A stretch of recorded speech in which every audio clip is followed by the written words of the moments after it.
Hello and welcome to the Daily Show here on Claret and Booze. Got three big stories for you today. First of all, we're going to go through and talk about the selection dilemma that David Moyes has got for Frankfurt on Thursday. I think there are a lot of possible outcomes for how he might approach that game. So we're going to discuss that. Then we're going to look at just lately, last couple of league games. Well, if you include Lyon, that'll be 3 games as well. We've been bitten by dodgy referees time and time again. And I want to discuss that because it's starting to feel to me that they might be on the payroll of the top 6. And then going on to the final item, this is a new winger, a fast, aggressive winger that we're being linked with in one of the major news outlets. So I'm going to cover that later on in the show. First of all, give this video a watch. If you like what you see, please subscribe to the channel, which is Claret and Booze. Hit the bell notification icon and give us a like. So anyway, on to the first story. The first story is about selection dilemmas that David Moyes is going to have when it comes to Frankfurt on Thursday. So as we saw in the last couple of league games, he's played a sort of played a weakened team, but I think those weakened teams have actually done pretty well.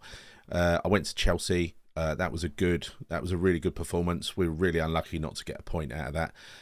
Arsenal yesterday, same applies. We were really unlucky not to get something out of that. In fact, I think we were only a couple of taller defenders away from beating Arsenal yesterday. I think literally they took advantage of our lack of height, and that's what really decided the game in the end. That and something I'll mention later, which is the refereeing decision. But it's quite worrying when you look at the team at the moment, because I think finally we're getting into a good position with our defensive players. It looks like, because Diop was on the bench yesterday, Zuma is back and looking good. Dawson's had a rest, so I think we're more than covered in the central areas. When you look at the way Fredericks played yesterday, Fredericks, he done really well against Arsenal. He done really well. He was getting up and down that line. He's got pace to burn flash. He could beat most players in the league. He could beat in a foot race. He can usually give him a head start and beat him in a foot race. That aside, defensive side of his game is not really his strength, but it's a difficult thing to say about a fullback or stroke wingback. But what he does have is he has the pace to get himself out of trouble. And when you look at who we're going to be up against on Thursday in Kostic, Kostic did make Johnson look pretty bad in that first leg. It was a poor performance by Johnson, really out of character. Incidentally, Johnson is injured for this game, so it's gonna be a straight choice. I assume Moyes is going to go over 4, but it's going to be a straight choice between Soufal and Fredericks. And I'm in two minds as which one to pick, because to me, Soufal, I don't think he's back to his best yet. I think he's had a poor season when you compare it with last. Having said that, I think he's a big game player, as we saw in the second leg away at Lyon. Those mad eyes were back again. He looked like a boxer about to step into the ring, ready for the fight. And I think that's what you get out of Soufal. Moyes might look at it and say we need to negate the pace of Kostic over that side. So in which case it might be good to give Fredericks a run out. I think we'll see Cresswell resume at left back where he once was, and then we'll have Zuma and Dawson in the middle. So I think the back 4 picks itself. I think central midfield will pick itself as well. However, special mention to Mark Noble. I thought he did brilliantly against Arsenal, but when you look at that, the way we played, it wasn't a fast counter-attacking game. He was allowed to sit there and control it from the centre of midfield. So I don't think when it comes to Frankfurt on Thursday, I'm predicting a bit of a smash and grab. I think it's counter-attacking game, good on set pieces, which is what we're good at. So I think you'll see Souček come back into the middle to play alongside the magnificent Declan Rice. Then we have a problem. And in fact, Souček himself is a problem, because Souček has been out of form for some time. So Souček really has to come to the party at this game, right? And if he does, I think we'll be all right. The same goes for the forward players, not including Bowen in this, because I think Bowen has been largely excellent. He made that one mistake, the bad pass, which led to the first goal against Arsenal. But, that was on against the backdrop of other people misplacing passes all through the game. It just so happened that one led to a goal. That aside, the attacking side of his game, which is what he's there for, was actually very good. Good finish as well. Really good finish. Lucky deflection, but, if you don't shoot, you don't score. He got the shot away early, which I like to see. He's really the one person that starred for us in the last several months from an attacking sense. I don't think Fornals has covered himself in glory. I think we need a big game from him. And I think we need also a big game from Antonio as well. I'm assuming that Lanzini will be playing in the middle because I think he is the best number 10 that we've got at the moment, at least the most reliable number 10. I assume we're going to see Fornals on the left. We're going to sort of revert to our strongest team, Bowen on the right, Antonio up front. But the one thing that might put Moyes into a little bit of a dilemma is he might look at the recent performances of the likes of Antonio. And I don't like digging out Antonio, but you've got to say, even me, I've got to say that he's been poor lately. Against Frankfurt last week, the defence had him in his back pocket. He didn't do anything to stretch them. He did one or two good things, but other than that, it was a very sloppy, underwhelming performance from Antonio. When he came on against Arsenal, it was 20 minutes of dross, let's face it.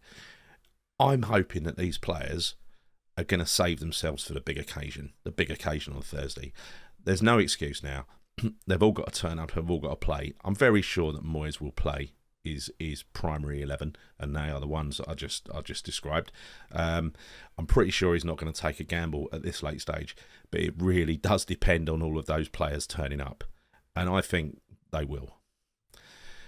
Anyway, look, Moyes has got choices. He's got options. I just think he's going to be picking a side that he thinks can do a job against Frankfurt, and for me, to do a job against Frankfurt, we don't approach the game like we approached Arsenal yesterday with slow build-up and everything else. It's got to be on the counter. You've got to get behind them, and we've got to be back to our best on the set pieces. And I think that talks to our best 11. Right, so on to the second story, referees. Referees lately, and I've already complained about this, I think, last week's Daily Show, about referees and how the decisions always seem to go against us. And please, can we have a good referee? Now, we did have a good one in the first leg against Frankfurt. We had a terrible one in the first leg against Lyon. We had a bad one last Sunday against who decided to send Dawson off and give him a week's rest. We could have done with Dawson against Arsenal, let's face it. The referees in the Premier League seem to have done their best of late to stop us getting into the top six. Now, I'm not letting us off with that, right? But I've got to say, the Chelsea performance and the Arsenal performance, both of those games, we played pretty well and deserve something out of both of them, right? Had Dawson not been stupidly sent off, and I think it was a stupid decision, and it went to VAR, and I'm left to think, if that decision's the other way round, does the Chelsea player get sent off? And I think the answer for me is no. And so for them to make a special case just for us and send Dawson off, cost us the game in the last minute. We could have got a point. That would have been another point to our tally. Yesterday, we would have easily got a point out of that game when it was level. It was at 1-1, and their keeper came storming out of his box and literally tried to break Bowen's leg. And if Bowen had planted his foot in the ground and that keeper would have hit him, it would have snapped his leg in half. We all know what we saw, right? That was reckless, dangerous play. So how the referee, assisted by VAR, can book Bowen for diving when all Bowen did was dive out of the way of a reckless tackle. Listen, Bowen didn't help himself, and we've got to get better at his dark arts, exactly like Arsenal were yesterday. Arsenal did what Spurs to us did in the League Cup earlier in the season. They were picking fights with us all over the pitch, right? That ain't because they want to pick fights with us. It's because they want to distract the referee away. They want to waste time. And they did it. They were falling down all over the place.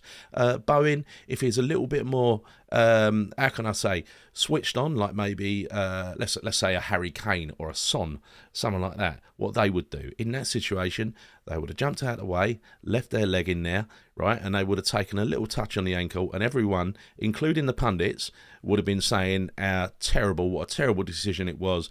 Almost, it was reckless and he deserved a red card, which is what he should have got. After the game, Graham Souness and Jermaine Defoe, Souness surprisingly said the keeper was in the wrong. The one that really wound me up, got to say, I usually go to every West Ham home game, but I gave me tickets away yesterday. And I was left. I was at the mercy of these pundits. Jamie Redknapp said what Bowen did was like a scene out of Platoon, and I wanted to punch me telly, right? It's just what you're saying, you prat. And then you've got Alan Smith, the former Arsenal striker, who I've had to listen through commentary all through the game, telling us how much better Arsenal are than West Ham. Oh, shut up, Smith. But anyway, at least Defoe, who's I actually quite like Defoe these days after what he did with young Bradley. He seems to be a very fair pundit, and he said it how it was, and that keeper should have been punished. So did Graham Souness. So 2 out of 4 pundits were their opinions were worthwhile. The other 2, screw 'em. Anyway, look, moving on to story number 3, and this is a really interesting one. So, as I mentioned at the top of the show, when we're talking about our attacking players at the moment are all over the place, right? They're just not pulling up any trees. We watched Benrahma against Arsenal. He was quite active in that he had the ball quite a lot. He ignored the overlap of Fredericks on about 3 or 4 occasions, completely ignored him like he wasn't there. For God's sake, give the ball to him. Instead, preferring to, for once, he did run a defender, so I'm giving him some credit for that. But he ran against a defender, then he'd come back, then he'd run at him again, then he'd come back. And it was really frustrating because it was just such a slow build-up. And down the other end of the pitch, you got bloody Fabianski, doing his usual slow distribution. But in the attacking third, we're lacking. Benrahma is not a winger. We need a winger on that side, a proper winger who's going to bomb on, going to be able to take a defender off and pace and cross the ball in early. Exactly the same as Bowen is capable of doing down the other side. Now, Bowen is a left-footed winger playing on the right because Moyes likes an inverted winger. So this link that we've been that's come up in the Sunday Mirror, actually, Tete Morente, a right-sided, a right-footed winger, previously of Atletico Madrid, 25-year-old, is playing for. Oh my God! Hold on, Elche, a bottom half La Liga team, but they're punching above their weight, right? So it's actually pretty good. He's 3 goals and 3 assists in a bang average La Liga team. It's like La Liga is like the Scottish Premier League, where you've got like a couple of good teams and everyone else is trying to play catch up. But anyway, he looks like he has all the attributes to be a very good player and actually a proper winger as well. And I like the sound of him. I like the sound of Lewis Potter that we were linked with a couple of weeks ago. Let's start in the summer putting round pegs in round holes and buy the players to fit our system. Because at the moment, have we found ourselves with 4 number 10s? Vlasic, Benrahma, Lanzini, and Fornals. They're all number 10s. None of them are wingers. None of them are wing-backs. Fornals has seen himself playing as a wing-back recently. So let's buy the players that we need. We need a striker. We need a left winger. Several other positions we're going to need to fill as well as players depart. If we want to play a back 3, we need to buy wing backs because you can't use fullbacks as wing backs. It just doesn't work. So anyway, look, I'm quite excited by this because it's a good, reasonable rate as well. I think it's 7 million. They're saying it'll cost. So that is a really good price.